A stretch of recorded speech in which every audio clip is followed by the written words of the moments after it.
nikmataka wansuran min fadani min rahmatika ya arhamar rahimin. Allahumma sholli ala Muhammad wa ala nuri al-mudhi fi kulli lamhatin wa nafsi adada wasi'ah. Recording in progress. Hasbunallah wa ni'mal wakil, ni'mal maula wa ni'mal nasir, la hawla wa la quwata illa billahil azim. Asbahna ala fitratil Islam wa ala kalimati ikhlas wa ala dini nabiyina Muhammad wa ala millati abina Ibrahim hanifan muslima wa man kana minal musyrikin. Allahumma nas'aluka ilman nafi'a wa rizqan halalan thayyiban wa amalan mutaqabbalan amma ba'du. Kepada Bapak Ibu yang dirahmati Allah, marilah kita bersyukur kepada Allah Subhanahu wa taala bahwa di pagi hari ini kita diberikan begitu banyak nikmat yang tidak terhingga. Nikmat umur panjang, nikmat kesehatan, dan nikmat-nikmat lain yang kita rasakan. Pada Bapak Ibu yang dirahmati Allah, mudah-mudahan dengan kita sering bersyukur Allah Subhanahu wa taala, kita termasuk golongan orang-orang yang pandai bersyukur. Pada pagi hari ini, alhamdulillah saya melihat wajah-wajah segar, wajah-wajah bersemangat, dan di sini alhamdulillah ini senior saya ini Pak Hamid dari Lampung juga terlihat. Alhamdulillah dalam usia beliau tetap semangat terus. Mudah-mudahan yang muda-muda juga begitu, semangat terus.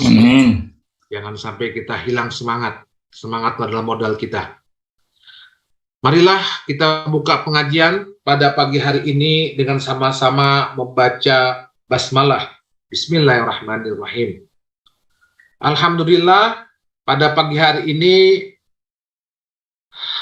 akan menyampaikan judul tentang temanya adalah merancang fundraising zakat berorientasi pemetaan potensi muzaki. Ini kita memulai pengajian kita ini berbagi ilmu pengalaman. Kita ini anak menyongsong Ramadan.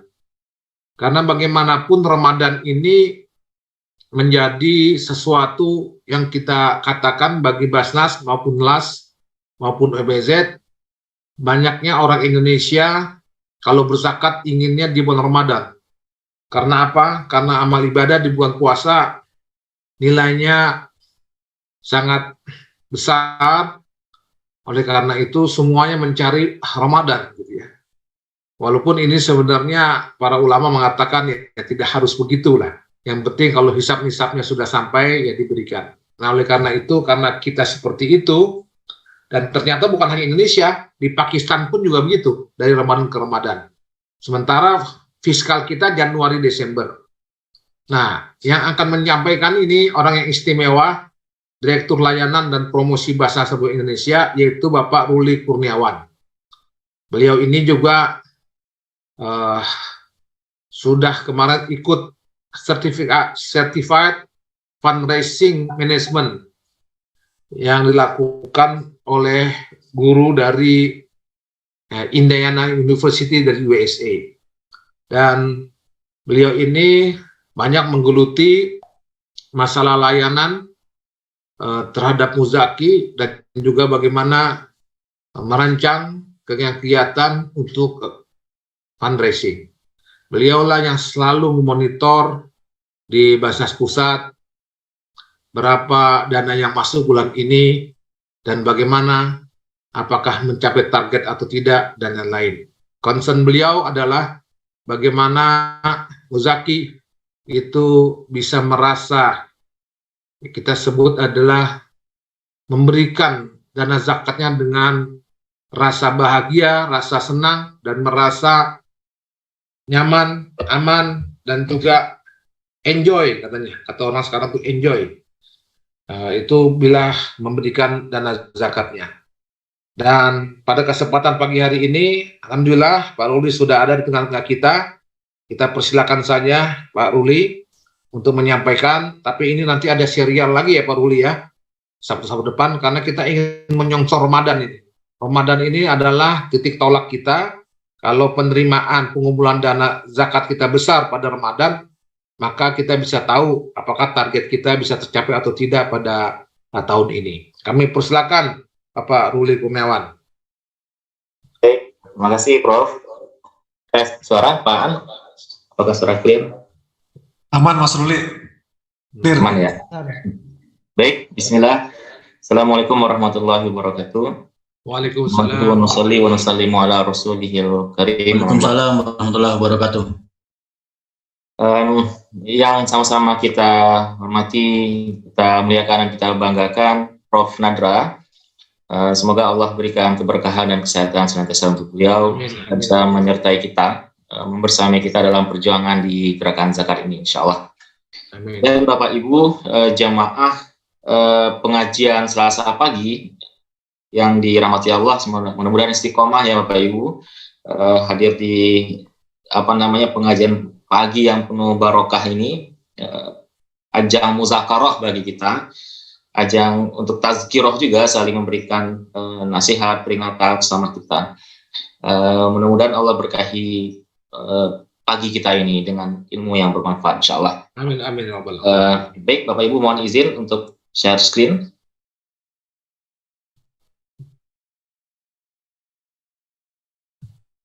Mudah-mudahan terlihat. Ya, cukup jelas.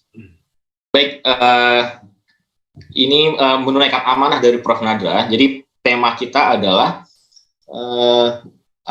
merancang strategi fundraising berdasarkan pemetaan Muzaki. Jadi kalau saya ringkas tema yang cukup panjang itu dapat dituliskan menjadi 3 kata nih, yaitu data driven fundraising. Jadi kita ingin merancang fundraising berdasarkan atau berbasiskan atau didrive atau didorong oleh data. Jadi ini penting sekali, kenapa? Agar fundraising kita ini lebih saintifik tuh kalau kata Prof. Nadra ya, lebih saintifik, lebih terstruktur, dan tidak hanya mengandalkan intuisi saja gitu. Ada serial mungkin setelah ini mungkin tidak cukup dalam 1 jam untuk kita memaparkan ini, untuk mengupas ini. Tapi mudah-mudahan pagi hari ini saya diberi kekuatan untuk menyampaikan muzakarah ini dengan cara yang sederhana ya, dengan cara yang sangat sederhana, karena kalau kata Steve Jobs, mungkin Bapak Ibu ada yang tahu Steve Jobs, beliau ini yang menemukan Apple ya, membuat inovasi banyak di Apple, di handphone iPhone tuh. Beliau katakan kesederhanaan adalah kecanggihan yang paripurna. Jadi mudah-mudahan saya bisa sampaikan materi pagi ini dengan sangat sederhana. Oke, perkenalkan saya Ruli Kurniawan. Saat ini saya di posisi Direktur Layanan dan Promosi. Posisi yang porsi tugasnya itu fundraising ya, yang karena kalau kita lihat di strategi fundraising itu ada 3, ada komunikasi atau promosi, kemudian membuka channel layanan, dan yang ketiga adalah melakukan relationship dengan Muzaki. Jadi 2/3 dari aktivitas fundraising kita itu ada di direktorat ini. Baik, kita akan mulai Bapak Ibu, tapi kita akan mulai dengan kuis dulu nih. Ada beberapa pertanyaan satu pertanyaan sebenarnya di pagi ini untuk memulai. Apakah Bapak Ibu berkenan untuk memberikan jawabannya, menuliskan di kolom chat? Ya, silakan Bapak-bapak nanti menulis di kolom chat ya. Biar kita tahu responnya untuk jadi bahan diskusi kita. Jadi tidak bicara salah benar, tapi ya, betul sekali. Kita jadi bahan diskusi. Oke, saya tunggu. Ini ada satu yang menulis di kolom chat. Oke, saya tunggu sampai 10. Nah, 10. Belum, pertanyaannya belum muncul. Ya, Pak.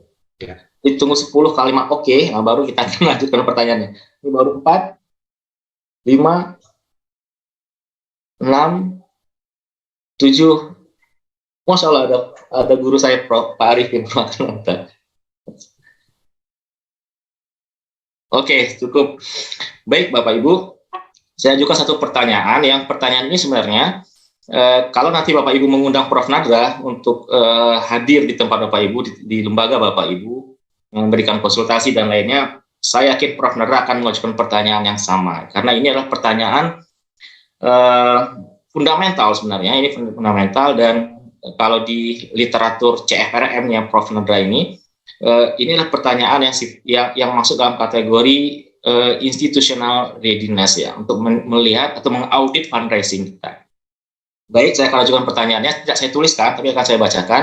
Silakan Bapak Ibu jawab di kolom chat. Pertanyaannya adalah, jika hari ini agak ekstrim Bapak Ibu, tapi mohon izin ya, ini agak ekstrim pertanyaannya, tapi ini penting sekali. Jika hari ini lembaga Bapak Ibu, lembaga baik zakat ya, baik lembaga zakat, Basnas, lembaga zakat ataupun NGO, semua yang hadir di sini kan pasti punya lembaga filantropi. Jika lembaga Bapak Ibu hari ini dinyatakan berhenti operasinya, atau apa ya bahasa sederhana ya, jika lembaga Bapak Ibu hari ini stop, berhenti beroperasi, tidak lagi melayani, pertanyaannya, apakah donor, donatur, muzaki merasa kehilangan Bapak Ibu? Silakan jawab ya atau tidak. Kalau hari ini layanan yang Bapak Ibu berikan ini berhenti, tidak ada pelayanan lagi, ditutup kantornya, ditutup pelayanannya, apakah muzaki, donor, donatur akan merasa kehilangan?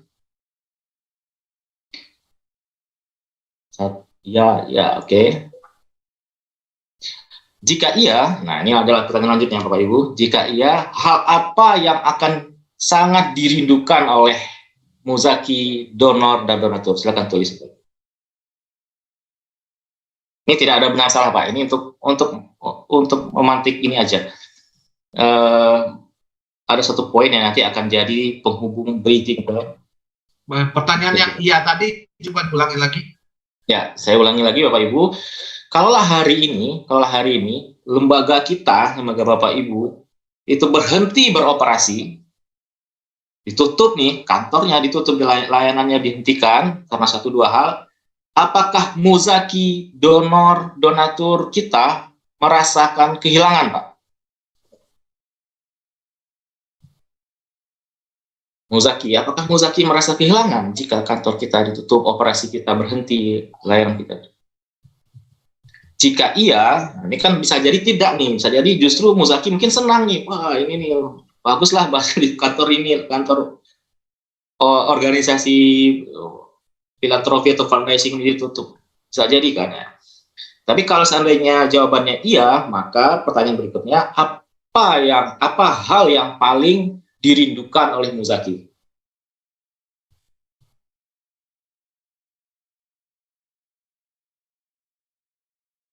Silakan Pak, bisa bantu tuliskan di kolom chat.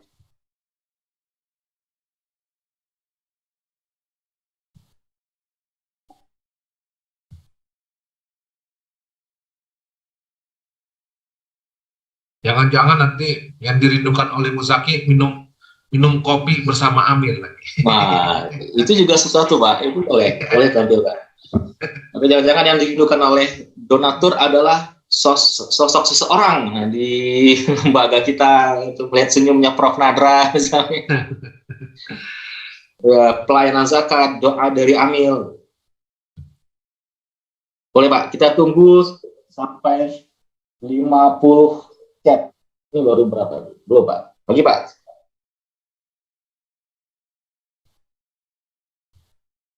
Silakan Bapak Ibu.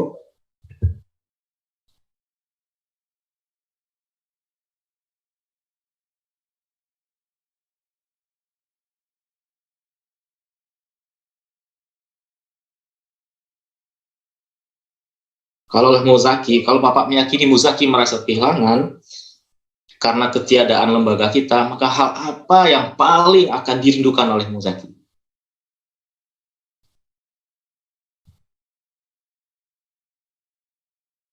Silakan Pak, ini tidak ada jawaban benar salah. Ini tentang keyakinan.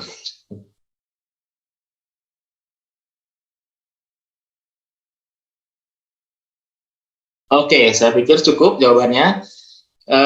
Jadi Bapak Ibu, ini pertanyaan yang mendasar ya, pertanyaan sangat mendasar, dan ini sebenarnya perlu dijawab dengan sebuah keyakinan yang sangat dalam Bapak Ibu. Jadi mungkin tidak bisa langsung kita bahas sekarang ya Bapak Ibu. Ini jadi pertanyaan ini, jadi saya sarankan Bapak Ibu setelah ini Bapak catat pertanyaan yang tadi saya sampaikan dan Bapak Ibu bawa ke ke ruang kerjanya masing-masing, ke kantornya, ke lembaganya, ke Basnas Bapak Ibu masing-masing, LAS Bapak Ibu, NGO Bapak Ibu, kumpulkan tim, kumpulkan teman-teman di sana, ajukan pertanyaan ini. Nah, kemudian lakukan diskusi, gali secara mendalam, kira-kira apakah Muzaki akan kehilangan, benar-benar kehilangan nih kalau lembaga kita udah nggak ada lagi. Karena ada kemungkinan justru Muzaki merasa senang nih, karena nggak ada Basnas, saya bisa menyalurkan sendiri zakat saya. Karena sekarang kena ada Basnas, maka saya dipaksa-paksa masuk ke Basnas. Jadi seperti itu. Ataupun yang lainnya ya.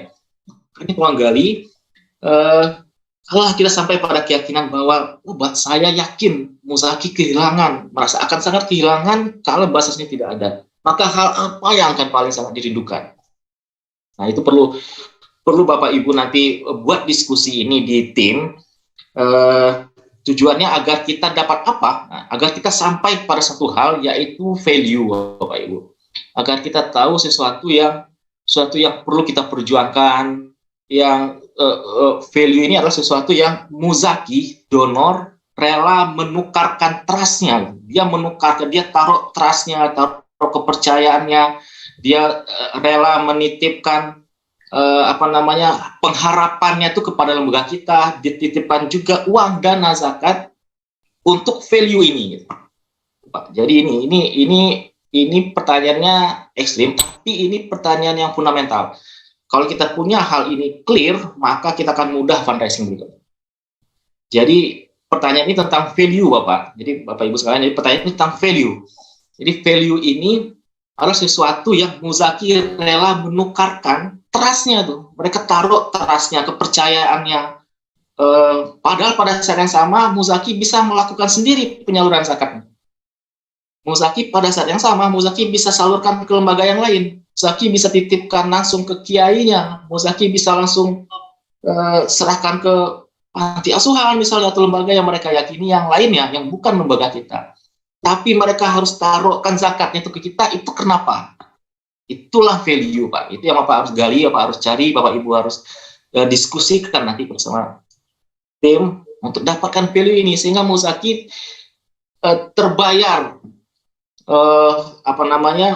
kepercayaannya. Mereka telah korban kepercayaan kepada kita, mereka titipkan dana kepada kita, dan mereka dapatkan sesuatu itu, value itu. Nah, itu perlu Bapak gali. Nah, itu value, Pak. Itu kita sedang bicara tentang value. Dan value ini akan kita komunikasikan nantinya. Nah, value ini akan, kalau Bapak sudah menemukan value ini akan kita sampaikan kepada Muzaki. Kita hantarkan value ini kepada Muzaki. Kita kampanyekan melalui above the line, below the line. Bapak Ibu sering mendengar dua istilah ini dari Pak Aan atau Pak Rizal atau Pak Arifin di Jakarta. Above the line melalui TV, radio, koran, spanduk, yang disampaikan pada media-media ini adalah sebenarnya value. Kalau Bapak Ibu lihat di billboard di sepanjang jalan di tempat Bapak Ibu jalan raya, maka ada billboard, ada baliho. Semua yang tertera di billboard baliho itu sebenarnya value proposition. Misalnya ada iklan perumahan, properti, diskon 5% atau DP 0%, itu sebenarnya juga value transaksional. Ada juga yang memberikan value emosional, misalnya rumah di tengah kota, itu juga value, tapi bukan value transaksional, tapi value emosional. Ada juga yang spiritual, dapatkan rumah atau klaster properti yang di dalamnya ada mahat tahfizul Quran. Nah, itu juga value yang disampaikan. Nah, jadi semua alat peraga kampanye baik TV sebenarnya menghantarkan value kepada customer-nya. Kita pun sama. Nah, melalui ATL, above the line, kampanye di TV, radio, itu juga menyampaikan value yang tadi berusaha Bapak temukan. Seperti itu. Nah, kemudian yang berikutnya adalah below the line. Below the line ini adalah kampanye atau komunikasi yang kita sampaikan lebih simpelnya itu adalah direct ya. Kita dapatkan respon cepat dari kampanye itu. Jadi ketika kita sampaikan kampanye dapat respon cepat, direct respon namanya, direct respon, maka di marketing namanya direct marketing gitu. Kalau di beberapa literatur fundraising seperti di buku yang saya tampilkan di awal tadi disebut direct fundraising. Nah, itu juga value yang kita sampaikan. Tapi mendapatkan respon yang cepat. Nah, agar kita fokus di direct fundraising ini, direct marketing atau below the line, agar kampanyenya bisa disampaikan dengan tepat, maka ada satu kaidah, Pak. Nah, ini Pak. Ada satu kaidah di fundraising yang sangat fundamental dan penting sekali dipahami, yaitu the right person asking the right prospective muzaki for the right gift, for the right program, at the right time, in the right way. Ini ada 6 right nih. Jadi kurang lebih seperti ini Pak penjelasannya. Orang yang tepat nih, seseorang yang tepat mengajak kepada sekelompok prospek atau muzaki yang juga tepat. Nah, artinya itu kita perlu menyesuaikan siapa yang bicara dengan audiensnya. Misalnya Kiai Ma'ruf Amin punya jamaahnya, maka Prof Kiai Ma'ruf Amin adalah orang yang tepat untuk menyampaikan ke jamaahnya. Ada lagi misalnya public figure tertentu, dia punya fans di komunitasnya, dia punya fans club yang yang dahsyat, yang luar biasa, maka dia adalah orang yang tepat menyampaikan. Maka kita di dua baris pertama ini adalah tentang siapa orang yang tepat bicara kepada sekelompok muzaki yang tepat pula gitu. Jadi ini ada skill sebenarnya mencari kecocok-cocokan. Orang ini cocoknya untuk bicara di sini. Public figure ini cocok untuk melakukan campaign yang seperti ini. Tokoh ini cocok untuk bicara seperti ini. Jadi mencari kecocokan, mencari orang yang pas untuk bicara. Kalau bahasanya siapa penyanyinya, apa panggungnya gitu. Jadi siapa singernya, menyanyikan lagu apa, di panggung apa. Jadi ini adalah skill tersendiri Bapak Ibu untuk menemukan kecocokan ini. Itu yang pertama. Terus yang kedua, the right gift. Jadi untuk program yang tepat, untuk jenis donasi yang tepat. Karena ada orang tertentu yang dia memiliki interest di bidang misalnya di pemberdayaan, interestnya di bidang kesehatan, bidang pendidikan. Maka kita perlu temukan ketepatan ini. Orang yang tepat mengajak kepada prospek yang juga tepat, yang pas dengan dia, mengajak kepada suatu program ataupun jenis donasi yang juga tepat untuknya, dan at the right time, pada waktu yang tepat. Nah, ini juga perlunya tentang behavior customer, behavior muzaki. Kapan waktu yang tepat? Kadang misalnya bisa jadi subuh atau fajar adalah waktu yang tepat untuk mengajak sedekah fajar. Maka kita jadi perlu mencari waktu yang tepat, dan melihat perilaku atau tren kecenderungan muzaki, donor ataupun prospek donatur kita. In the right way, dengan cara yang tepat pula gitu. Jadi udah waktunya tepat, caranya tepat. Ada sekelompok laki yang sukanya itu dengan surat. Kita lakukan ajakan surat. Ada sekelompok prospek donor masyarakat yang sukanya dengan WA blast gitu, dengan WhatsApp, maka kita sampaikan. Ada juga yang sukanya dengan kumpul-kumpul, dengan gathering, kumpul-kumpul, maka kita kumpulkan masa. Jadi the right person, orang yang tepat mengajak pada kelompok muzaki yang sesuai, mengajak untuk berdonasi, program yang tepat untuknya. Misalnya ada kelompok muzaki yang dia kecenderungannya adalah donasi untuk gedung, maka ketika kita ajak untuk donasi untuk banjir, belum tentu dia suka gitu, dia belum kecenderungan. Maka kita perlu pelajari ini. Kemudian at the right time, waktu yang tepat dan cara yang tepat pula gitu. Jadi ini suatu prinsip yang sudah lama sebenarnya, tapi masih powerful hingga sekarang, khususnya untuk di below the line atau di direct marketing, direct fundraising. Dan kalau diringkas untuk konteks saat ini, materi kita pagi hari ini adalah getting the right value. Karena tadi kita bicara value, kita menyampaikan value value yang Bapak Ibu akan diskusikan nanti setelah ini kepada muzaki atau segmen muzaki, kelompok muzaki yang tepat, with the right communication, dengan komunikasi yang tepat pula. Gitu. Nanti kita akan bahas tentang gimana caranya untuk melihat muzaki ini bagusnya disampaikan komunikasi apa. Poinnya di situ. Jadi value yang tepat, value yang pas akan disampaikan ke muzaki yang tepat pula dengan cara komunikasi yang sesuai, gitu Pak. Jadi kalau di kaidah dakwah kita perlu menyesuaikan dengan bahasa kaumnya, kurang lebih seperti itu. Jadi sebenarnya ini kaidahnya udah diambil dari kaidah fikih dakwah kita. Jadi kalau masyarakatnya suka seni, maka kita masuk dengan jalur seni seperti jalur budaya ya, seperti yang diusung oleh para wali kita di awal-awal masuknya Islam di tanah Jawa ini. Jadi sudah menerapkan prinsip komunikasi di fundraising seperti ini. Baik Bapak Ibu. Nah sekarang saya ada pertanyaan yang kedua nih. Siap-siap Bapak Ibu, kita ada pertanyaan. Chat. Pak Ruli, sebelum lebih jauh Pak Ruli. Siap Bapak. Ini masalah the right communication ini penting juga ya. Jadi kalau di dalam kita dalam dunia Islam, apalagi kita ini sekarang ini membawa nama zakat, infak, sedekah, maka kalau kita di Majelis Ulama selalu kata ada bahasa agama. Gitu. Ya. Jadi bahasa agama itu berkomunikasi dengan terms bahasa agama, gitu ya. Nah ini kadang-kadang di kita lupa ini gitu ya, bahasa agama ini gitu ya. Sehingga orang mendengar bahasa agama itu ada kesejukan gitu ya. Walaupun dia orang seni, dia politikus, itu kalau kita menggunakan bahasa agama ada kesejukan gitu ya, yang dia dengar dari kita gitu ya.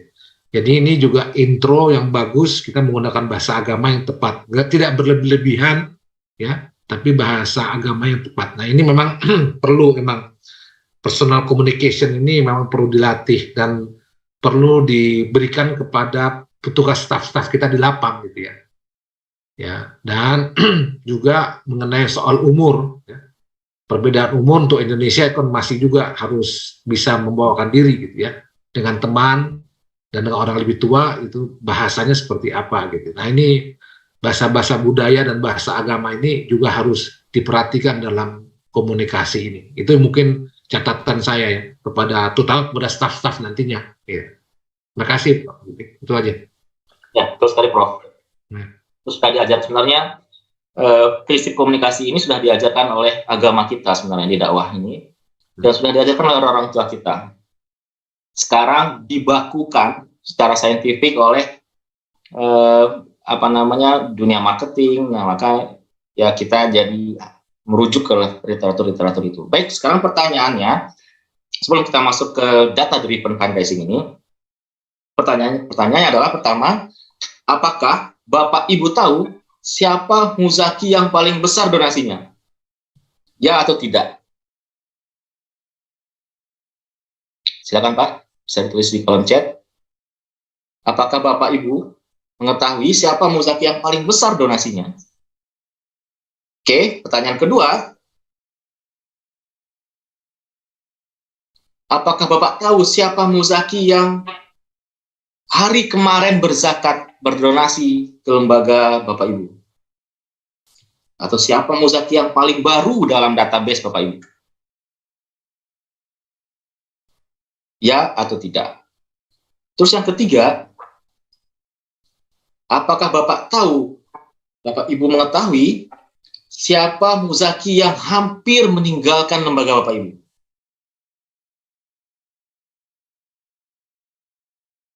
Ya atau tidak? Kemudian pertanyaan terakhir, apakah Bapak Ibu mengetahui siapa muzaki yang telah meninggalkan lembaga Bapak Ibu? Ini pertanyaan ekstrim. Allah, jawabannya banyaknya ya, bagus sekali Pak. Baik Bapak Ibu, nah itu sebagai pengantar untuk data driven fundraising. Jadi kenapa Basnas menggunakan ini, memajukan strategi data driven fundraising ini? Basnas di pusat ini memanfaatkan data Bapak Ibu hari ini untuk pertama mengenal muzaki lebih komprehensif. Di antaranya adalah contoh sederhananya adalah pertanyaan yang tadi saya sampaikan, agar tahu siapa muzaki yang terakhir berdonasi, yang berapa frekuensi donasinya, berapa rata-rata donasinya, kalau kita kirimkan email, dia buka atau tidak emailnya, dia baca email itu pada menit keberapa, itu perlu kita. Ini langkah awal untuk pemetaan. Jadi kita tahu muzaki lebih komprehensif, kita tahu perubahan perilaku muzaki, kemudian kita tahu perubahan tren atau pola yang terjadi pada muzaki. Kemudian kita bisa menentukan prediksi yang akurat dan target yang realistis tuh. Jika kita tahu pergerakan, pergeseran perilaku selanjutnya. Dan yang paling penting, kita bisa menghindari lost customer. Kita bisa menghindari muzaki hilang tiba-tiba putus komunikasi, tidak lagi berzakat ke kita atau pindah ke tempat yang lain misalnya. Atau malah dia tidak berhenti dari berzakat itu ya. Jadi kita bisa menghindari hal-hal yang risiko terbesar ini. Nah, di antara pemanfaatan datanya, contohnya seperti ini ya Pak Dun, seperti tertampil di slide ini. Misalnya ini Abdullah nih, ini muzaki Abdullah. Ini di antara sebagian dari mapping atau profiling yang kita lakukan. Misalnya Pak Abdullah terakhir berdonasi 42 hari yang lalu. Jadi kita tahu nih, ternyata dia masuknya powder. Frekuensi donasinya 93 kali. Rata-rata donasinya 952.000 setiap kali berdonasi. Kalau diakumulasikan 88 juta nih dari Pak Abdullah. Maka Pak Abdullah ini masuk kategori top 20% misalnya. Ini sangat intuitif, artinya sangat bisa disesuaikan. Kalau kita kirimkan email, kita kirimkan pesan ke beliau, maka dari 10 yang kita kirimkan, 4-nya dia buka, berarti 40%. Ini masuk kategori muzaki prima. Jadi kita tahu profiling masing-masing muzaki, kita tahu value-nya masing-masing muzaki. Ini framework di kita. Nah, salah satu model yang baik digunakan, ya kita mulai masuk ke pemetaan. Salah satu model yang baik digunakan dan sudah luas penggunaannya untuk memetakan potensi muzaki adalah RFM model ini Bapak Ibu. Jadi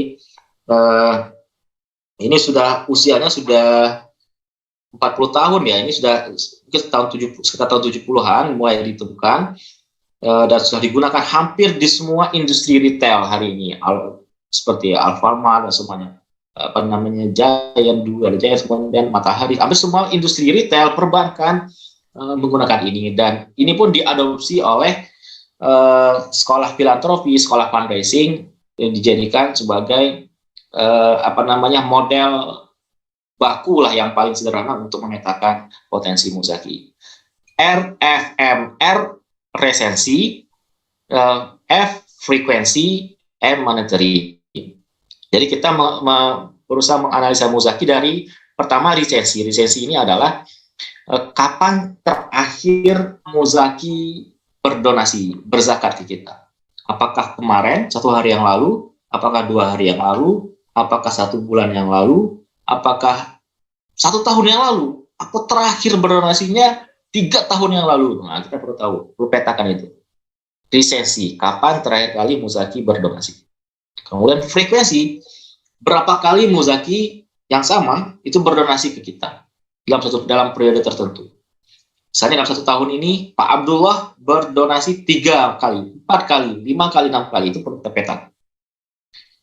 Kemudian monetary ini akumulasi dari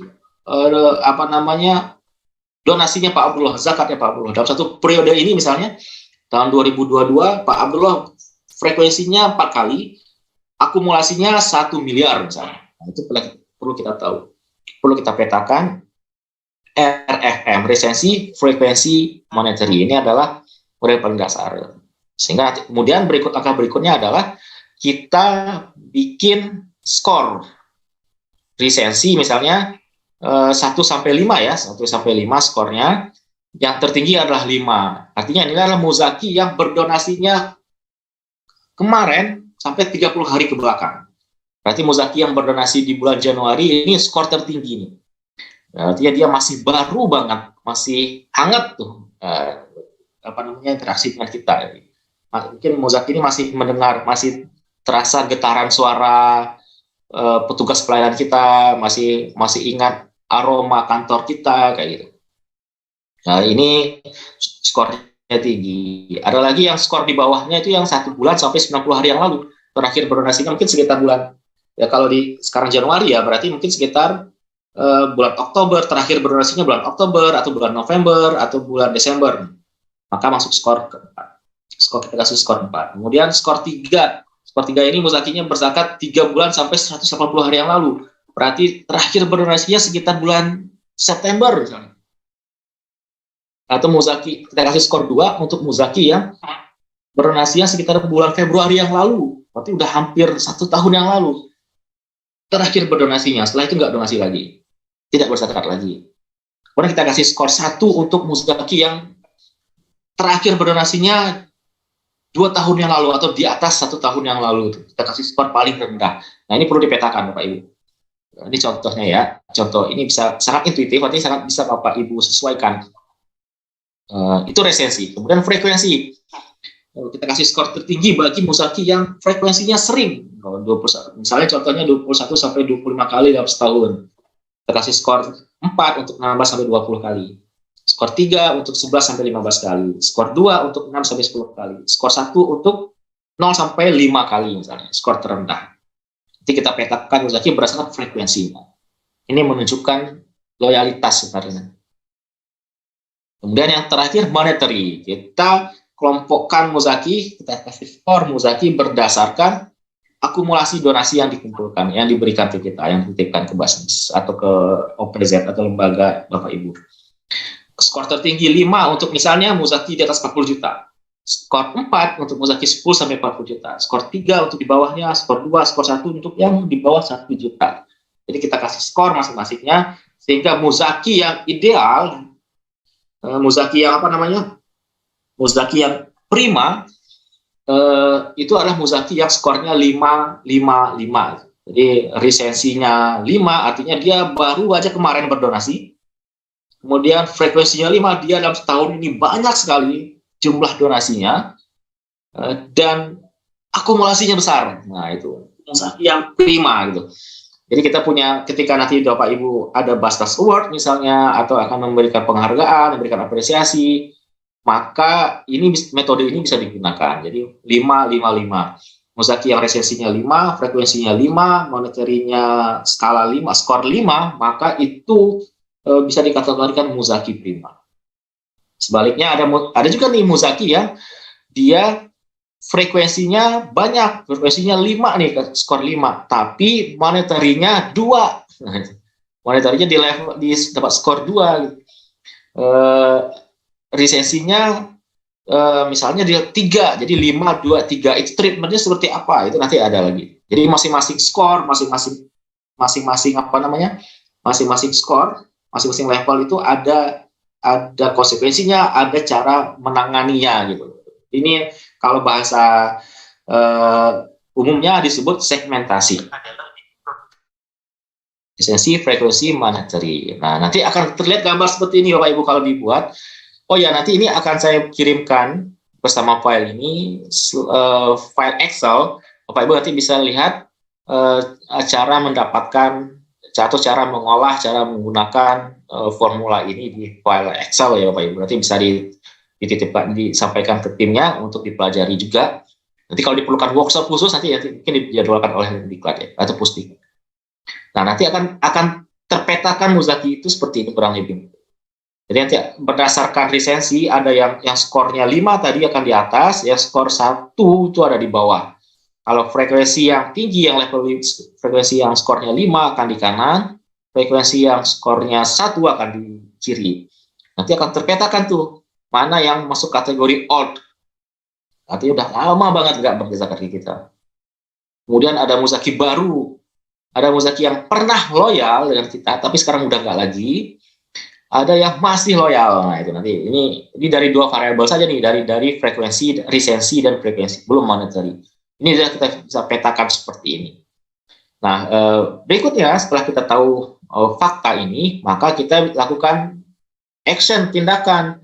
Misalnya untuk yang old ini, maka kita perlu campaign ulang ke mereka ini untuk re-engagement agar mereka nih bisa naik nih, bisa bergerak ke arah ke sini nih. Ini adalah posisi ideal. Untuk yang dulu pernah loyal, maka campaign-nya khusus lagi untuk mereka. Misalnya untuk mereka ini kita langsung Prof Nadra misalnya berkirim surat ke mereka, atau langsung Prof Nadra menelpon mereka itu, atau minta ketua Basnas, minta Waka 1 langsung menelpon mereka secara personal gitu, atau mengajak tokoh-tokoh tertentu dan yang lainnya, atau kita ajak mereka kunjungan langsung ke ini yang Once Loyal ini sudah hatinya sudah berpindah ya. Itu ada kecenderungan ke sana, Prof. Ada kecenderungan hatinya sudah berpindah. Ya, hatinya terluka. Nah, betul. Nah, kalau itu susah, Pak. Kalau muzaki motivasinya turun, maka kalau dikenal dengan sleeping customer. Jadi dia motivasinya turun saja, tapi dia nggak pindah. Itu tetap mahal biayanya, tapi tidak semahal ketika muzaki terluka dan pindah ke hati yang lain. Itu mahal. Namanya win back customer. Memenangkan kembali hati customer itu mahal sekali. Nanti kita cerita kapan-kapan. Nah, kemudian new customer, maka kita lakukan program retensi agar mereka loyal. Jadi kita arahkan peta muzaki ini semuanya ke arah still loyal pada loyal customer ini. Gitu. Jadi kita tahu petanya muzaki itu. Jadi muzaki itu ada yang sudah lama nggak berdonasi. Ini seperti pertanyaan yang tadi saya sampaikan di kuis. Ada muzaki sudah lama tidak berdonasi, ada muzaki pernah loyal, ada muzaki baru, dan ada muzaki yang saat ini loyal. Maka kita perlu peta ini agar kita bisa tahu actionnya apa. Jadi mungkin Bapak Ibu yang hari ini datanya belum komplit, belum lengkap, maka PR-nya adalah bagaimana caranya agar mendapatkan data yang komplit. Agar kita bisa olah seperti ini, agar kita bisa treatment seperti ini. Nah, di Basnas Pusat juga sudah melakukan salah satunya RFM. Ya, Prof. Yang new dan still loyal ini yang harus tetap dipelihara terus ya. Betul, Prof. Loyal ini yang menjadi fokus, jangan sampai dia menjadi pindah dan lain-lain. Ini dua hal ini yang new dan still loyal ini yang sangat dijaga betul ya. Jangan sampai dia berubah menjadi once loyal atau old ya. Ya, betul. Dan ini pun juga ada treatment khusus nih untuk yang once loyal ini, perlu ada treatment khusus. Termasuk yang old yang mungkin yang sudah ini juga perlu kita lakukan re-engagement campaign. Artinya kita kepada semua muzaki kita lakukan campaign, tapi dengan bahasa komunikasi yang sesuai gitu kan, sesuai dengan kategorinya. Nah, ini di Basnas Pusat juga kita sudah lakukan. Kalau kita mungkin baginya menjadi special value, high value, medium value, low value. Ini ada jumlah-jumlahnya. Kemudian kita bagi menjadi ada yang aktif, ada yang warm, ada yang cool, ada yang inaktif. Nah, treatmentnya masing-masing beda. Baik, nah sekarang kita masuk ke contoh sederhana. Ini agak sedikit turun tensinya dari RFM tadi. Pengolahan data donor ini untuk memetakan juga. Dan atribut data yang kita gunakan itu sangat sederhana dan saya yakini pasti ada di semua lembaga kita. Di Basnas, di LAS, di NGO Bapak Ibu sekalian yang hadir pagi ini pasti punya data ini. Yaitu ID donor, NPWZ, kalau di Basnas atau di tempat lain mungkin dengan kategori yang lain. Kemudian tanggal transaksi, tanggal donasinya, tanggal berzakatnya, kemudian nominal transaksinya. Di tiga ini saja sebenarnya sudah bisa kita petakan. Apalagi kalau kita punya atribut yang banyak, kita punya usia, kita punya data yang lainnya ya. Itu kita akan makin makin powerful tuh analisa datanya. Pemetaannya juga akan makin powerful. Nah, kita tahu ID donor misalnya nih, ID-nya adalah RK1, bertransaksi tanggal 1 Januari, nominal transaksinya 1 juta. RK2, ini Muzaki yang kedua, maka dia tanggal transaksinya 2 Januari, nominalnya 500.000. RK2, tanggal transaksinya 3 Januari, nominal transaksi sekian. Kemudian RK1 kembali berdonasi lagi pada tanggal 5 Januari. Nah, ini pasti ada di data Bapak Ibu sekalian. Kalau belum lengkap, maka usahakan setidaknya 3 data ini, Bapak Ibu. Perlu ada di database. Nah, setelah itu kita bisa kelola seperti ini. Ini simple sekali, mudah sekali. Pertama, aspek monetary. Kita bagi menjadi beberapa kelompok nih. Ada yang di bawah 1 juta, 1 sampai 10 juta donasinya, akumulasi donasinya 10 sampai 40 juta, lebih dari 40 juta. Ini data dummy ya Bapak Ibu, data contoh saja. Di bawah 1 juta dengan populasi 22.000 misalnya, kalau sekarang Basnas Pusat sudah 3 juta populasi donatur ya, belum termasuk hamba Allah. Nah, ini contohnya kalau dari 22.000 donatur, yang kelompok di bawah 1 juta, atau kalau dirata-ratakan tuh 248.000 nih jumlah donasinya sekali berdonasi, itu jumlahnya 15.000. Pada 15.000 donasi. Kemudian 1 sampai 10 juta dengan rata-rata 3 juta, ini 4.000 orang jumlahnya. Kemudian yang donasinya 10 sampai 40 juta, itu ada 688 orang. Kemudian yang di atas 40 juta, itu 136 orang. Nah, dari data ini apa yang bisa kita dapatkan, Bapak Ibu? Pengetahuan apa yang bisa kita dapatkan? Pertama, kita dapat pola, ternyata ini 136 orang, ini sedikit kan Pak? Ini cukup sedikit orang. Artinya kita bisa mengingat nih 136 orang. Handphone yang lama, handphone Nokia yang lama itu masih bisa menyimpan nih daftar nama ini, apalagi handphone yang sekarang. Jadi ini kita bisa ingat nama-namanya, tinggalnya di mana, pekerjaannya apa, backgroundnya apa, 136 orang ini. Walaupun mereka sedikit dibandingkan 22.000 donatur populasi, tapi porsi donasi mereka ini 29% Bapak Ibu. Mereka sedikit, tapi porsinya 29%. Jumlah dananya, kontribusinya terhadap pengumpulan kita. Kemudian yang kelompok kedua, kelompok 688 orang ini, jumlahnya 688, sangat sedikit dibandingkan 22.000, tapi porsinya 28%. Artinya kalau kelompok 1, 136, ditambah kelompok 2 yang 688 ini, disatukan, maka jumlahnya mungkin ya sekitar 800 orang ya. 800 orang dibandingkan 22.000 sangat kecil. Tapi porsi mereka lebih dari setengah dari jumlah dana yang terkumpul. Nah, ini peta pertama. Sehingga kita tahu, ini kalau di pusat seperti ini Pak. Kalau ini data dummy, kalau di pusat pun sama polanya. Dan ini di hampir di semua gerakan filantropi ya, kurang lebih seperti ini. 70% Muzaki berkontribusi terhadap 8% jumlah dana. Kemudian 20% Muzaki donatur berkontribusinya terhadap 26% jumlah dana yang dikumpulkan. Tapi ada 10% Muzaki, porsi dananya 66%. Apa mungkin bisa lihat ya ini ya. Ini kurang lebih 60%. Nah, ini peta berikutnya yang perlu kita ketahui. Tujuannya apa? Agar kita yang 136 ini kita tahu treatmentnya apa. Kalau kita kehilangan 136, maka efeknya apa? Efeknya adalah kita kehilangan 60%. Kalau kita kehilangan 136 dan 688 ini, mungkin tidak terlihat ya. Jumlahnya 800 orang dibandingkan 22.000 ini nggak kelihatan, Pak.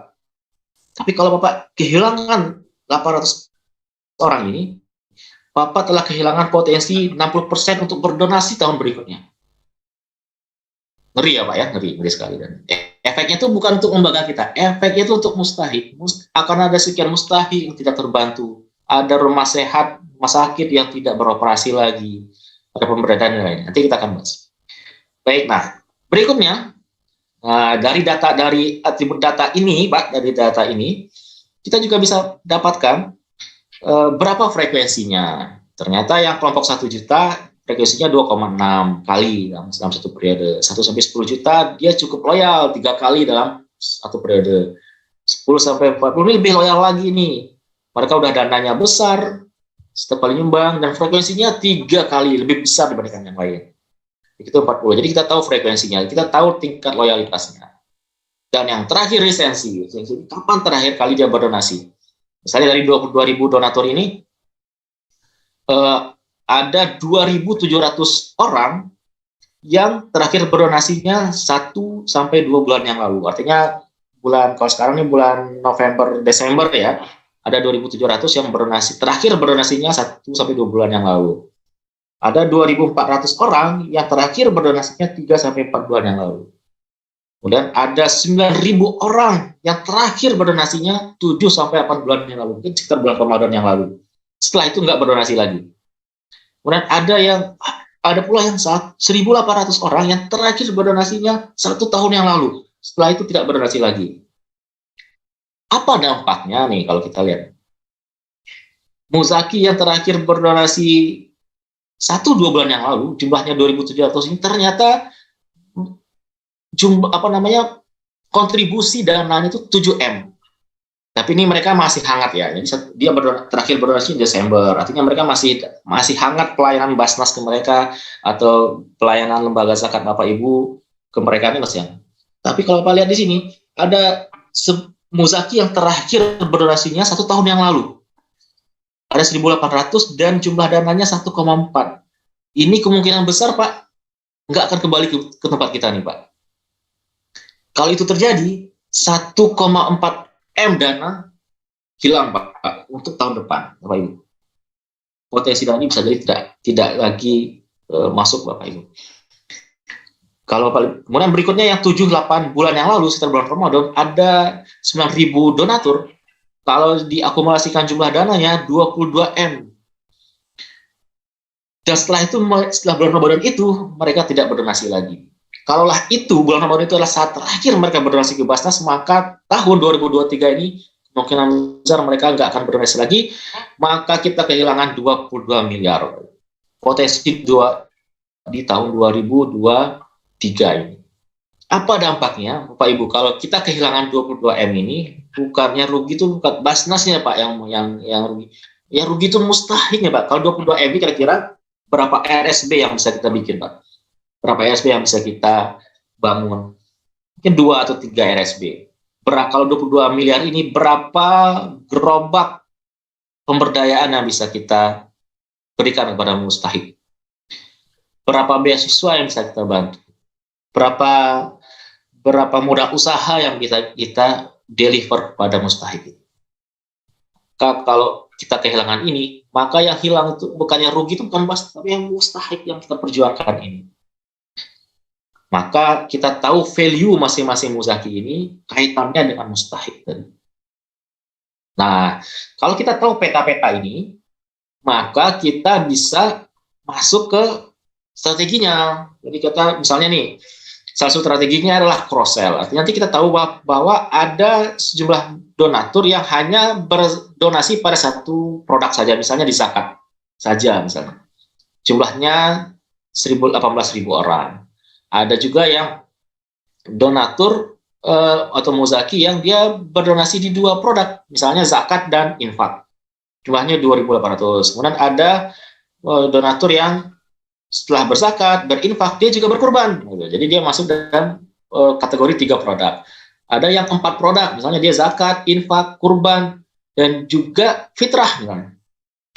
Kemudian ada yang 5 produk, zakat, infak, kurban, fitrah, dan juga bantuan kebencanaan. Nah, program tematik itu misalnya. Itu masuk 5 produk. Atau mungkin 6 produk, zakat, dia udah selain berzakat, dia juga berinfak, juga berkurban, juga bayar fitrah ke kita. Kemudian kalau ada kebencanaan, dia juga ikut. Kemudian kita bikin program pendidikan, bangun gedung, segala macam, mereka juga ikut tuh. Maka masuk kategori 6 produk. Tapi ini makin banyak produknya, makin sedikit jumlah muzakinya. Nah, strateginya apa? Strateginya ini cross-sell kalau di marketing. Jadi kita bikin strategi mengupayakan agar kelompok muzaki yang membayar berdonasi untuk satu produk, kita upayakan menjadi 2P. 1P menjadi 2P. Satu produk menjadi 2 produk. Dia hanya zakat saja, kita upayakan agar zakat dan infak juga ya zakat dan infak tahun ini kita targetkan zakat, infak dan kurban gitu. Kalau dia udah zakat, infak dan kurban, maka tahun ini kita targetkan zakat, infak, kurban dan fitrah. Kalau udah zakat, infak, kurban dan fitrah, maka tahun ini kita targetkan juga bantuan kebencanaan, bantuan untuk solidaritas dunia Islam, pendidikan dan lainnya. Jadi ada target. Jadi tim fundraising nanti di tim Maka 1 dan timnya setelah bikin peta ini bikin target nih. 1P menjadi 2P, 2P menjadi 3P. Itu strategi, target dan strategi. Kemudian upsell. Kalau tadi namanya cross sell, sekarang upsell. Upsell ini ketika kita lihat rata-ratanya, misalnya yang di bawah 1 juta, rata-ratanya 248 nih.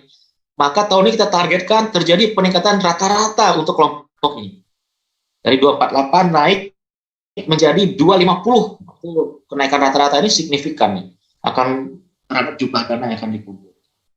Jadi peningkatan jumlah donasi. Nah, jadi strateginya, nanti targetnya, Bapak Ibu kalau di RKT kan biasanya Prof. Nada menyampaikan, Basnas provinsi ini targetnya naik 15%. 15% itu dari mana? Nah, dari cross sell ini bisa, atau dari upsell ini.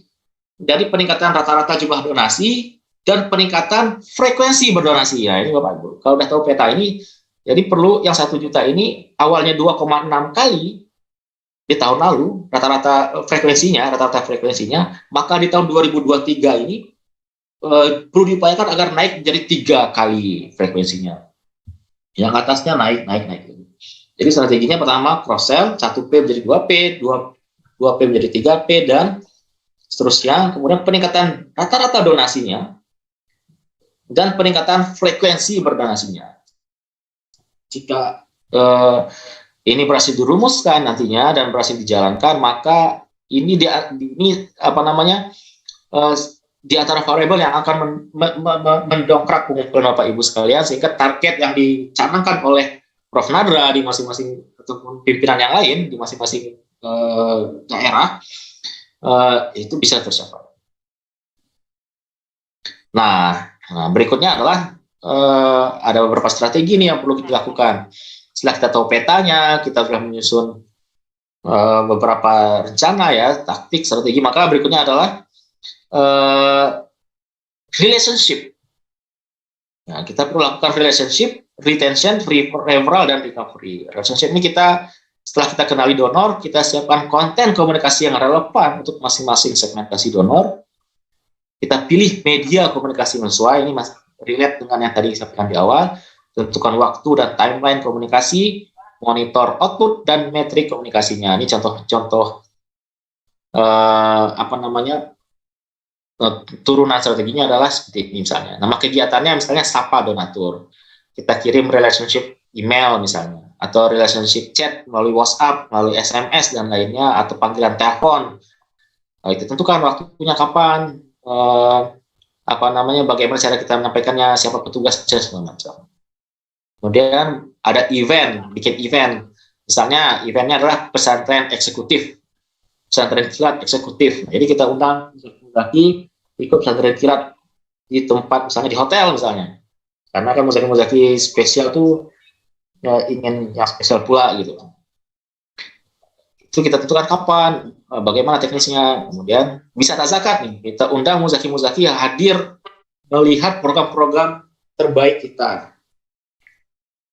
Jadi mereka bisa berinteraksi dengan mustahik, melihat bagaimana program itu bergulir, program pemberdayaan itu bergulir, dan dikemas dengan program wisata. Jadi mereka dapat sisi hiburannya, dapat sisi kesenangannya dapat, tapi juga melihat langsung ternyata dana zakat saya berubah, bisa konversi dari sesuatu nih, pemberdayaan dari program semacam. Atau gala dinner, ajak mereka muzaki catering misalnya. Kemudian kita perlu lakukan visit muzaki atau untuk komunitas yang lain. Bagian dari relationship ini. Pak Ruli, ini ya, Prof.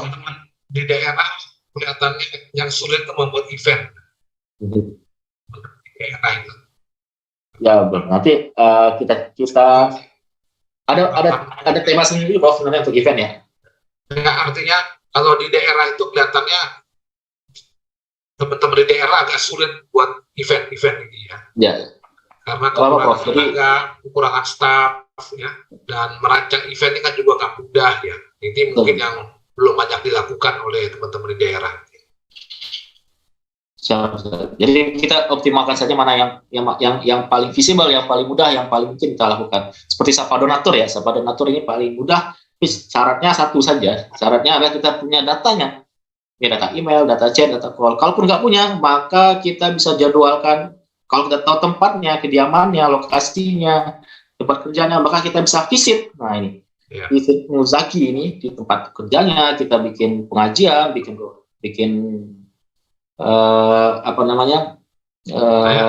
doa bareng.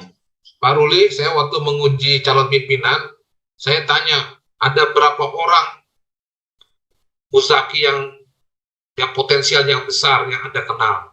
Ada 10 orang, tolong sebut 10 orang. Terus saya minta, siap mendatangi nggak sebagai pengurus Basnas nanti ke rumahnya gitu. Siap, katanya. Nah, itu besar gitu ya. Ini juga kadang-kadang soal visit ini juga agak sulit ya. Karena kita malu ya. Padahal ini kan bukan kepentingan pribadi ya kalau kita visit. Ya, kepentingan Basnas, kepentingan para mustahik sebenarnya.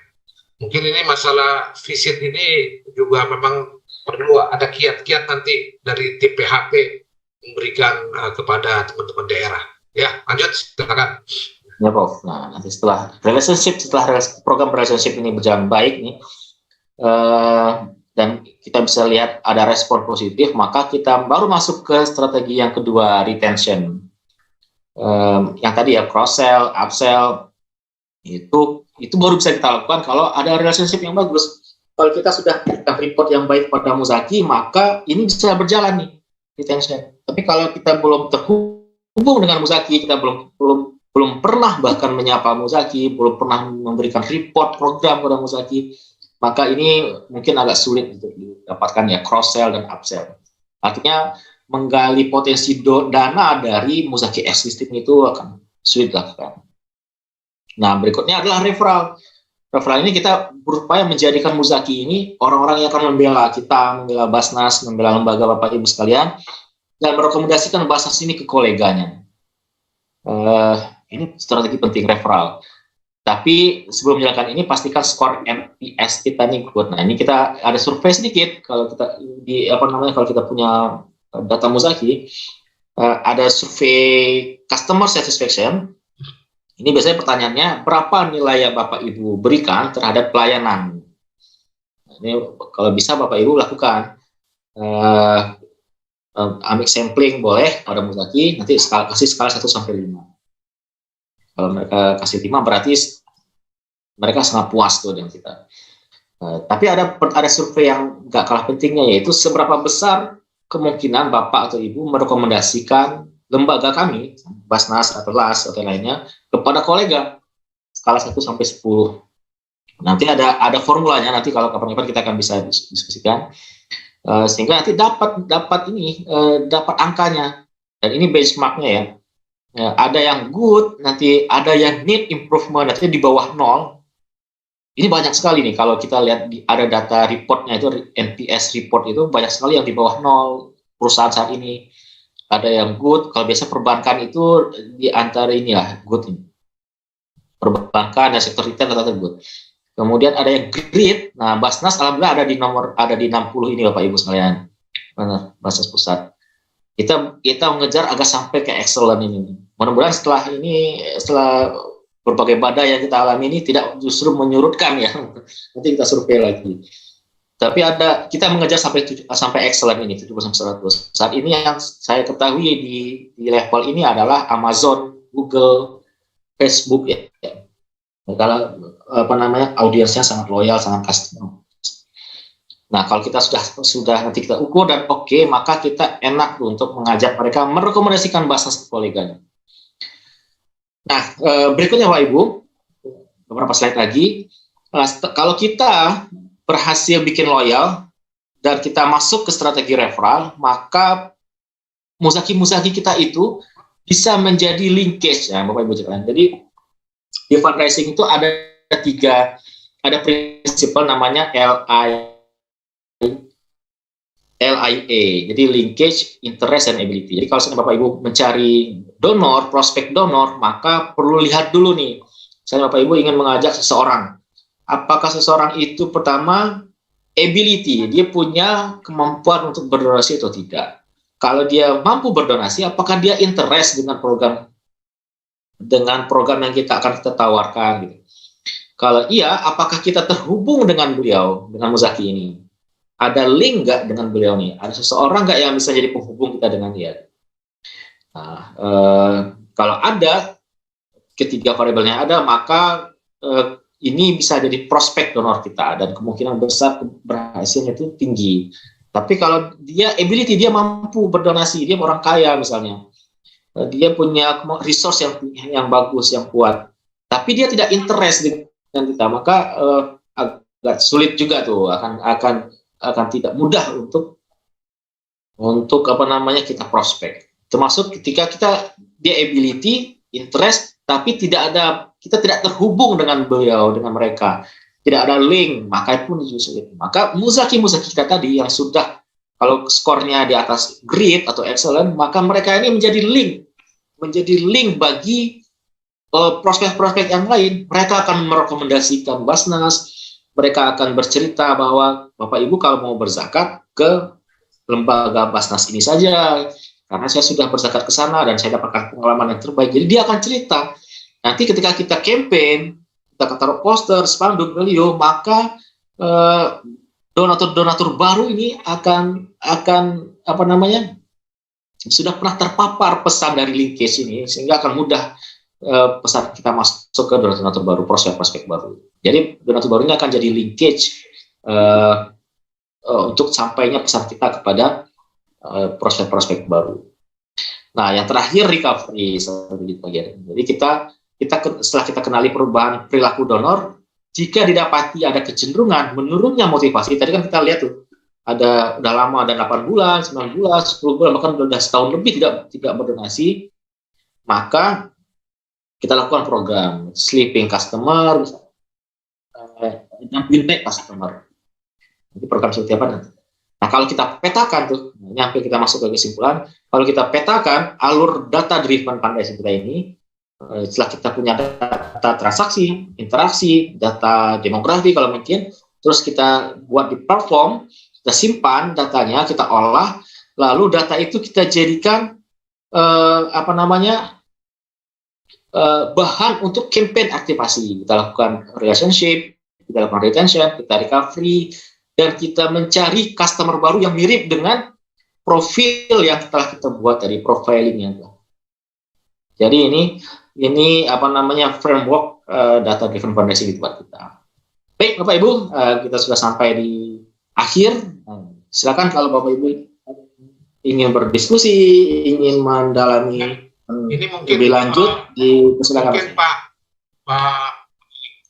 ada di bahasa Inggris, mungkin beberapa teman perlu diulang lagi tadi ya, istilah-istilah biar agak paham ya, takut mereka kurang paham. Coba back lagi tadi yang terakhir. Oh ya. Ya, ini framework kita. Jadi kita kumpulkan data. Artinya Bapak Ibu lembaga kita perlu mengumpulkan data. Perlu punya data, baik data transaksi, data interaksi. Nah, data ini kita olah nih, seperti yang tadi kita contohkan. Kita olah, kita kelola seperti tadi itu contohnya, agar kita dapat pola untuk melakukan ini, untuk melakukan campaign ulang, untuk melakukan relationship, untuk melakukan retention, untuk cross sell dan upsell tadi, kemudian recovery kalau kita dapati ada donor atau Muzaki yang sepertinya sudah lama sekali tidak berzakat, maka kita lakukan program recovery. Contoh recovery, misalnya dapat surat yang ditandatangani basah oleh Ketua Basnas misalnya, ucapan terima kasih dan memohon kembali untuk berzakat misalnya, ajak kembali untuk kembali terlibat dan meminta maaf. Ketua Basnas menyampaikan, kami memohon maaf jika dalam pelayanan kami terdapat kekurangan dan kami berjanji akan memperbaiki, dan kami mengajak kembali Bapak Ibu untuk kembali bergabung di barisan Basnas untuk memperjuangkan mustahik misalnya. Itu contoh recovery. Kita perlu meraih kembali hati-hati mereka. Nah, kemudian look like audience ini adalah setelah kita profiling Muzaki, kita tahu Muzaki yang ideal itu kayak gimana, seperti apa. Kita bisa nanti ketika prospek kita mencari Muzaki baru, profilnya seperti ini gitu. Kalau di Facebook tuh ada namanya look like audience. Kita minta tolong Facebook, tolong carikan orang-orang prospek yang profilnya seperti profil yang kami berikan ini. Jadi kita berikan profil kepada Facebook, Facebook mencarikan sendiri gitu. Jadi ada fiturnya itu di Facebook. Tapi kita bisa lakukan juga di tempat di luar. Itu kurang lebih seperti itu. Ya. Ini adalah kesimpulan akhir dari di data driven fundraising ini, dari tema ini adalah kita kumpulkan. Kita harus punya datanya kita kita kelola sehingga kita dapat peta. Jadi seperti itu, ini adalah pemetaan Muzaki. Jadi kita petakan Muzaki dan dari peta ini kita bikin strategi. Ya, Prof. Pak Ruli, ini aplikasi data collection ini di pusat punya, ya? Nah, data collection ini salah satunya adalah Simba, Prof. Ya. Nah, jadi Simba itu adalah data collection. Jadi semua transaksi kalau kita catatkan di Simba, datanya itu kan bisa kita download tuh, bisa kita dapatkan datanya, siapa Muzakinya, tanggal transaksinya, berapa nominalnya. Kalau bahkan di Simba kan bisa kita simpan juga data nomor handphone, email, tinggal domisilinya, pekerjaannya. Itu semua ada di Simba sebenarnya kalau Bapak Ibu menggunakan Simba, dan data itu bisa di-download lalu diolah dengan berbagai macam pengolahan data. Contohnya yang sederhana adalah seperti yang tadi saya sampaikan. Ya. Baik, Pak Ruli. Jadi ini bisa Simba sudah ada di Simba, diolah, bisa digunakan, ya. Ya. Ya, dan ini bisa diolah. Nanti kalau ada orang, teman-teman daerah ingin tanya bagaimana mengolahnya kurang jelas, mungkin nanti bisa berhubungan dengan Pak Ruli gitu ya. Nanti seperti apa gitu ya. Silakan. Ya, karena kita mau masa Ramadan ini kita ingin lakukan kegiatan pemetaan yang disampaikan oleh Pak Ruli ini perlu dilakukan agar strategi-strategi yang kita lakukan itu tadi bisa tepat ya. Ya. Ini kita bicara soal tepat ya. Tadi mulai the right person ya. Jadi itu harus mulai kita lakukan. Baik, silakan kalau ada ingin bertanya. Saya berikan kesempatan untuk 2 orang dulu. Silakan Pak senior saya nih, Pak Hamid dari Lampung. Silakan. Silakan Pak Hamid. Masih di mute tuh, Pak. Tolong Pak Hamid masih di mute ya, silakan. Assalamualaikum warahmatullahi wabarakatuh. Waalaikumsalam warahmatullahi wabarakatuh. Mohon maaf ini Prof, Pak Ruli, jadi kami akan menyampaikan ya semacam diskusi saja. Yang disampaikan tadi cukup bagus dan nampaknya kalau kita mengarah ke sana masih harus ada tahapan pembelajaran lanjutan itu. Yang kedua, untuk pesawaran khususnya, beberapa hal yang kami sampaikan dalam hal penghimpunan ini nampaknya Prof, Pak Ruli masih sangat ketergantungan dengan power bupati orangannya. Kalau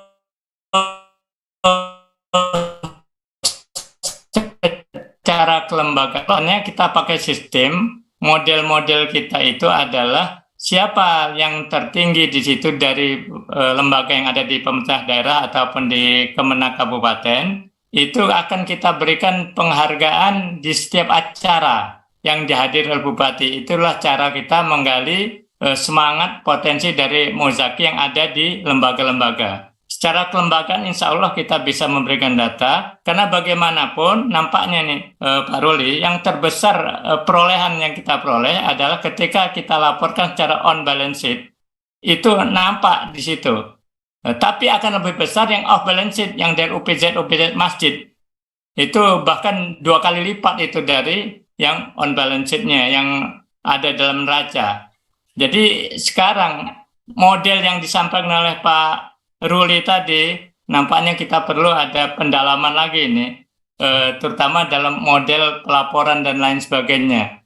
Itu saja, jadi mohon nanti materinya akan dapat kami dikirimi, sehingga akan bisa kita kancah dalam pertemuan-pertemuan pimpinan. Demikian saja Pak Ruli, Prof. Nadra. Ya. Jadi sekali lagi untuk mengarah ke situ nampaknya perlu tahapan pembelajaran ini sangat sangat signifikan ini laporannya, dan modelnya juga saya juga baru mungkin teman-teman di pesawaran juga baru tahu model-model seperti ini. Oleh karena kami mohon nanti materinya dapat dikirim. Terima kasih. Wassalamualaikum warahmatullahi wabarakatuh. Ya, terima kasih. Memang ini ilmu baru ini. Jadi kalau baru tahu ya wajar saja gitu ya. Baik, ini dari Kota Bandung, silakan. Dari Basnas Kota Bandung ya, silakan. Halo? Dari Basnas Kota Bandung, silakan. Baik, kalau begitu silakan Pak Ruli menanggapi. Ya, silakan Basnas Kota Bandung. Ya, terima kasih Prof. Assalamualaikum warahmatullahi wabarakatuh. Waalaikumsalam warahmatullahi wabarakatuh. Perkenalkan, saya Arif Ramdhani, pimpinan Basnas Kota Bandung. Ya, silakan Pak. Terima kasih Pak Ruli yang sudah menyampaikan terkait dengan strategi fundraising, ya, strategi pengumpulan dengan ilmu baru ya. Saya ingin coba menanyakan terkait dengan impact ya, atau dampak dari pemberitaan-pemberitaan yang kurang baik ya, yang negatif terkait dengan Basnas, terkait dengan lembaga filantropi begitu ya. Nah, ini kan sebenarnya cukup berdampak juga terhadap Basnas gitu ya, terhadap LAS, lembaga filantropi gitu ya. Nah, kira-kira bagaimana supaya pemberitaan-pemberitaan tersebut tidak berdampak kepada kita begitu ya, di dalam melakukan pengumpulan, di dalam fundraising begitu. Itu mungkin yang ingin saya tanyakan. Terima kasih Prof. Ya, baik. Ya, memang tema kita belum merespon berita negatif ya. Ini baru memetakan pemetaan ya. Tapi baik, silakan Pak Ruli. Ya, terima kasih Pak Arif, Pak Hamid dari Pesawaran. Ini fundamental juga Bapak Ibu sekalian. Jadi kalau di Bapak Ibu lihat riset, nah ini berdasarkan riset di sekolah filantropi, sekolah fundraising, bahwa kalau di luar sana Pak, di Barat, setiap ada krisis terjadi, setiap ada krisis, baik krisis ekonomi, krisis perbankan, resesi dan lainnya, krisis ada krisis di properti misalnya di Amerika, di Eropa, maka fundraising menurun Bapak Ibu sekalian. Jadi filantropi fundraising ini ikut tren dari ekonomi. Ada krisis properti misalnya tahun 2008 yang lalu, maka fundraising di Amerika pun turun, di Eropa pun turun karena krisisnya global. Satu hal ini mungkin menunjukkan bahwa literasi finansial orang-orang Barat sana itu udah bagus, ada tinggi ya, mungkin dalam bahasa ini ya, dalam bahasa ekonominya mereka literasi ekonomi udah tinggi. Jadi mereka ketika melihat krisis, respon mereka adalah save money. Mereka menyimpan uang mereka, jaga, nggak mau spending segala macam. Tapi kalau di Indonesia, Bapak Ibu sekalian, ketika setiap ada krisis di Indonesia, asalkan krisis itu diketahui oleh publik, diketahui oleh masyarakat, maka fundraising meningkat, filantropi itu meningkat. Tahun 98 krisis, semua orang tahu terjadi krisis. Fundraising meningkat saat itu. Mungkin nanti Bapak, kalau ada Pak Arifin, barangkali bisa menceritakan karena beliau saksi sejarah fundraising krisis 98. Begitupun ketika tsunami Aceh, gempa di Padang, gempa Bengkulu, gempa Jogja, setiap ada bencana, bahkan tahun 2008 pun ketika ada resesi global akibat properti, maka fundraising itu meningkat, selalu meningkat. Termasuk di COVID. Nah, bahkan di COVID kemarin, era pandemi, fundraising di Basnas itu meningkat sampai 75%. Tapi Bapak Ibu sekalian, ada satu krisis yang benar-benar real krisis bagi filantropi ini. Apa itu? Krisis filantropi itu sendiri. krisis trust, Pak Arif. Jadi ini sangat berbahaya. Jadi kalau krisis yang lain itu bukan krisis bagi kita, tapi opportunity bagi kita. Tapi ketika krisis filantropi, itulah the real krisis. Kalau Bapak Ibu lihat Coca-Cola misalnya, saya sebut namanya, jika terjadi fitnah terhadap Coca-Cola misalnya, maka konsumennya akan pindah ke Pepsi. Ketika ada fitnah terjadi pada Pepsi, konsumennya akan pindah ke Sprite atau yang lainnya. Ketika ada fitnah terjadi pada Mitsubishi, maka pasar akan pindah ke Toyota.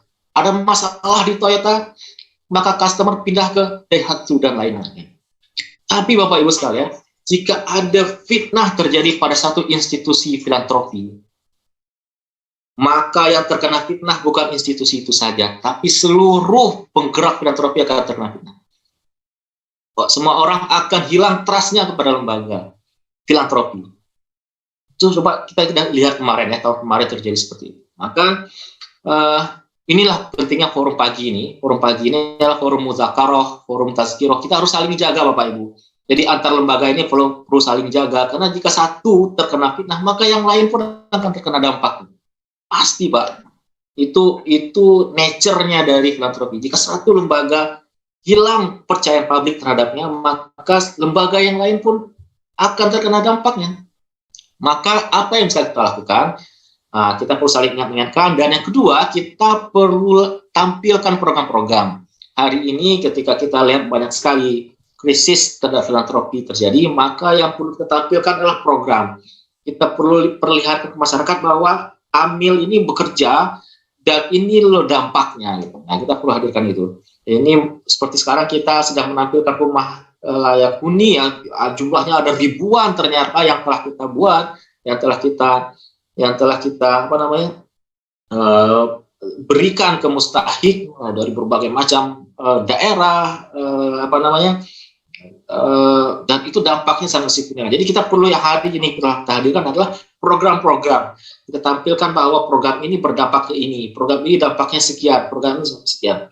Jadi itu berita itu akan jadi jadi cover, dia akan menutupi isu-isu yang lain. Jadi kita tidak membalas menyerang, tapi kita penuhi pemberitaan kita penuhi news di Indonesia ini dengan berita program. Jadi kalau dari forum pagi ini, forum pengajian Prof. Nadani, kita sepakat bahwa mulai hari ini kita akan lebih aktif lagi menyiarkan berita-berita program, dampak-dampak program, kerja-kerja yang Basnas. Hari ini kita lebih giat lagi, lebih gila lagi, 2 kali atau 3 kali tensinya lebih tinggi, maka itu akan menutupi isu-isu negatif yang hari ini melanda kita. Jadi saya sebut kita karena satu yang kena, semuanya akan terdampak.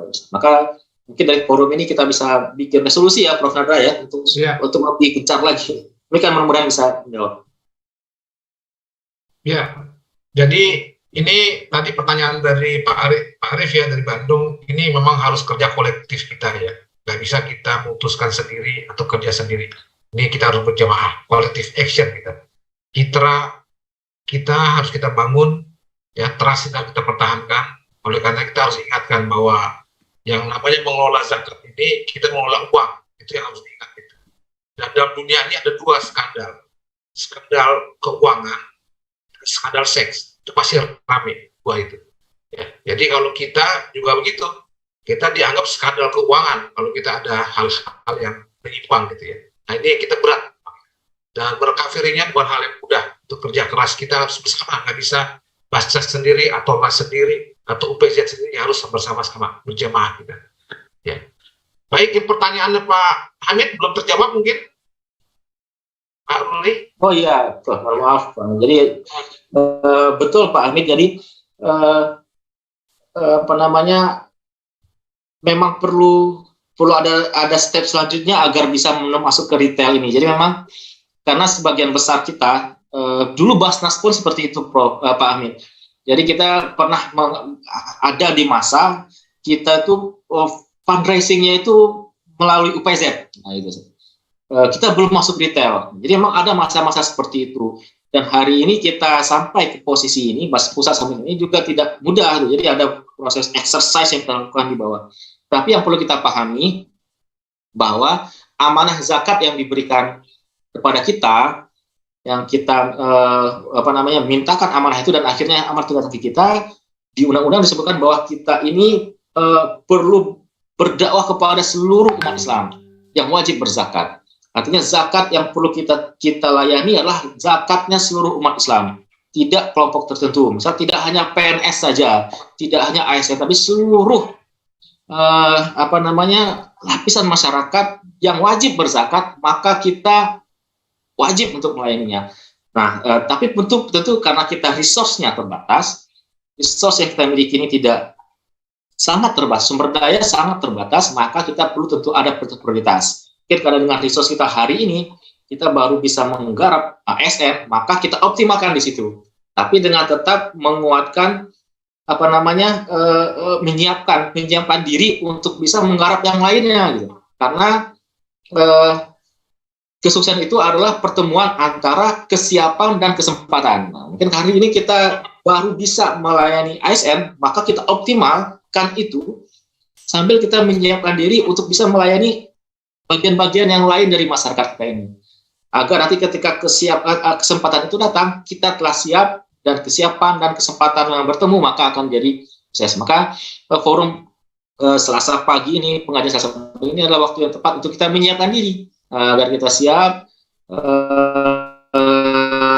untuk melakukan fundraising, untuk menggarap sektor masyarakat yang lain. Selain ASN, ada masyarakat, ada para pedagang-pedagang di pasar raya, misalnya ada pedagang-pedagang, kalau di sini ada pedagang Tanah Abang, ada masyarakat yang lain yang jumlahnya itu sangat besar. Dan itu juga menjadi tanggung jawab Basnas untuk bisa, dan LAS untuk bisa melayani zakat mereka sesuai dengan undang-undang.